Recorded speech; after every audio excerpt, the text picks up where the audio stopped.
ఇవన్నీ ఏంటంటే సామాజిక న్యాయం ఉండేవి వాడి దగ్గర. రాజకీయాల కోసం ఏమైనా డ్రామాలు చేస్తారు. సోనియా గాంధీ కూడా కుటుంబం, అది కూడా కాంగ్రెస్ కూడా సోనియా గాంధీ కుటుంబ పార్టీ. సోనియా గాంధీ కుటుంబం పక్క చేస్తే కాంగ్రెస్ పార్టీ ఉండదు. పోయింది కాంగ్రెస్ పార్టీ, వచ్చిన కాంగ్రెస్ పార్టీ ఎప్పుడో పోయింది. అది కాంగ్రెస్ పార్టీ కాదు, సోనియా కుటుంబ పార్టీ, ఈ కేసీఆర్ కుటుంబ పార్టీ. సో అట్లా వాళ్ళు బీజేపీలో ఏ ఒక్క అధ్యక్షులు కానీ ప్రైమ్ మినిస్టర్ రిలేషనే ఉండదు. జాతీయ ఎవరికి రిలేషన్ ఉండదు.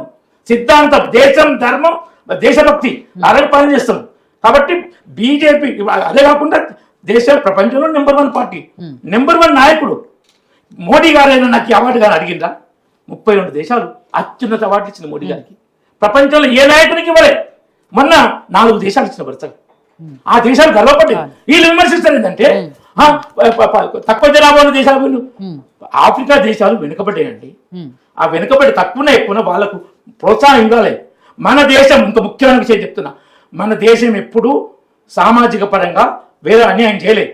3 శతాబ్దాలు ఐరోపా క్రైస్తవులు బానిస వ్యాపారం చేశారు ఆఫ్రికా నుంచి. 3 శతాబ్దాలు, 300 సంవత్సరాలు. రామరెడ్డి గారు నిన్ననో మొన్ననో ఎక్కడో ఆర్ఎస్ఎస్ చీఫ్ మోహన్ భాగవత్ గారు మాట్లాడుతూ 75 ఏళ్లు దాటితే రిటైర్మెంట్ తీసుకోవాలి అనేది ఏదైతే ఉందో ఆయన వ్యాఖ్యలు ఇప్పుడు మోడీ గారు రేపు సెప్టెంబర్కి ఆయనకు కూడా 75 ఇయర్స్ కంప్లీట్ అవుతాయి కాబట్టి ఆయన రిటైర్మెంట్ తీసుకుంటారా లేదా అనే ఒక చర్చ కూడా నడుస్తుంది.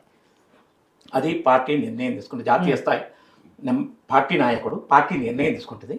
ఆ విషయంలో మేము ఎట్లా చెప్తామంటే, ఒకటి మేము పర్సనల్ చెప్పండి చెప్తాం, మోడీ గారు ఎలాంటి మెంటల్ బ్యాలెన్స్ ప్రాబ్లం లేకుండా ఉన్నాడు. ప్రతి దానికి లాలో ఎక్సెప్షన్స్ ఉంటాయి. ఈవెన్ క్రిమినల్ లా కూడా ఎక్సెప్షన్స్ ఫ్రమ్ క్రిమినల్ లయబిలిటీ ఉంటుంది. తర్వాత రిటైర్మెంట్ అయిన వాళ్ళు కూడా ఫిట్ అయితే మళ్ళీ రీఅపాయింట్మెంట్ ఇచ్చేది ఉంది. ఎవరు దాన్ని తప్పట్టరు. రిటైర్ అయిన వాళ్ళకు దే ఆర్ ఫిట్ అనుకున్నప్పుడు మళ్ళీ అపాయింట్మెంట్ ఇస్తారు. రిటైర్మెంట్ ఏజ్ 58, 60 ఉంటుంది. మేము డబ్బులు ఇవ్వలేమని అడవులుగా పెంచుకోపోయి రిటైర్మెంట్ ఏజ్ యూత్కి అన్యాయం చేసినట్టు 58 ఏళ్ళు 60 ఏళ్ళు పెంచారు. అందరికి ఫిట్ అనుకుంటే అనవసరం. యూత్ కి మాకు డబ్బులు, పెన్షన్ డబ్బులు, అది రిటైర్మెంట్ డబ్బులు దానికి, కాబట్టి మేము పెంచుతాం యూత్ కి అన్యాయం. అట్లా కాకుండా ఆ కేసు పార్టీ నిర్ణయించుకుని మోడీ గారు ఏం చెప్తారు, పార్టీ జాతీయ స్థాయిలో చర్చ జరుగుతుంది వచ్చినప్పుడు. గతంలో ఎల్కే అద్వానీ గారి విషయంలో కానీ జస్వంత్ సింగ్ గారి విషయంలో ఇదే జరిగిందా? పార్టీ మొత్తం 100% అద్వానీ గారు 82, 85 ఏళ్ళ వరకు ఎంపీ టికెట్ ఇచ్చారు. ఇప్పుడు వాళ్ళు 95 దాటిరు, 95 సంవత్సరాలు దాటిరు. 2014 వాళ్ళు ఎంపీగా పోటీ చేశారు. 2014 అంటే 10 ఏళ్ల కింద, అంటే 85 ఏళ్ళకు కూడా వాళ్ళు 84 ఏళ్ళకు ఎంపీగా పోటీ చేశారు అద్వానీ గారు. 85 ఏళ్ళకు, వాజ్పేయి గారు కూడా 80 ఏళ్ళ పైగా ఉన్నప్పుడు చేశారు. అదే జనరల్ రూల్ ఏంటంటే 75 ఇయర్స్ దాటినాక రిటైర్మెంట్. మరి ఎదుగుదలకు ఇచ్చినాం కొంతకాలం, ఆయన పబ్లిక్ నాయకులు అక్కడ. సో అవి ఎక్సెప్షన్స్ ఉంటాయి.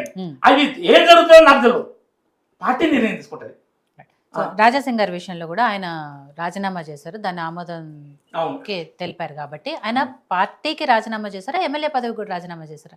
ఈ కన్ఫ్యూజన్ అయితే ఎమ్మెల్యే పదవి చేస్తే మాకు ఇవ్వరు, స్పీకర్కి ఇవ్వాలి. అది ఆయన స్పీకర్కి పంపించమని అందులో రాశారు కదా, అందుకు అడుగుతున్నాను. ఆ లెటర్లో, ఆయన రాజీనామా లెటర్లో దీన్ని స్పీకర్ కు పంపించండి. స్పీకర్ కు మామూలుగా రాజీనామా చేస్తే వ్యాలిడ్ కాదు, స్పీకర్ ఫార్మాట్ లో రాయాలి. కాబట్టి అది మేము పంపినా యూజ్ ఉండదు. మేము పార్టీ, జాతీయ పార్టీ నిర్ణయం పంపాలన్నా వద్దా అని తీసుకుంటే కానీ పంపకపోవచ్చు, నిర్ణయం పార్టీది.